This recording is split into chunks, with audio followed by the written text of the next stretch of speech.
Thiruvananthapuram Naruvamoodu furniture godown പൂർണ്ണമായും കത്തിനശിച്ചു. അമ്മാനൂർ കോണം സ്വദേശി വിജയന്റെ ഫർണിച്ചർ ഗോഡൌണിലാണ് തീപിടുത്തമുണ്ടായത്. നെയ്യാറ്റിൻകര, കാട്ടാക്കട ഫയർ സ്റ്റേഷനുകളിൽ നിന്ന് 6 യൂണിറ്റ് ഫയർഫോഴ്സ് എത്തിയാണ് തീ അണച്ചത്.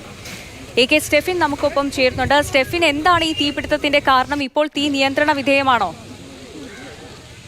തീ നിയന്ത്രണ വിധേയമാണ്. നരുവാമൂട് അമ്മാനൂർ കോണത്ത് സ്വദേശി വിജയന്റെ വീടിനോട് ചേർന്നുള്ള ഫർണിച്ചർ ഗോഡൌൺ ആണ് പൂർണ്ണമായും കത്തി നശിച്ചത്. ഉച്ച കഴിഞ്ഞ് വൈകിട്ടോട് കൂടിയായിരുന്നു ഈ സംഭവം ഉണ്ടായത്. വലിയ അപകടമാണ് പ്രദേശത്ത് ഉണ്ടായത്. നെയ്യാറ്റിൻകര, കാട്ടാക്കട തുടങ്ങിയ ഫയർ സ്റ്റേഷനുകളിൽ നിന്ന് 6 യൂണിറ്റ് ഫയർഫോഴ്സ് എത്തി തീ അണച്ചു. ഏതായാലും ഇപ്പോൾ പ്രാഥമികമായി എന്താണ് ഈ തീപിടുത്തത്തിന് കാരണമായത് എന്ന് നമുക്ക് വിവരം ലഭ്യമായിട്ടില്ല.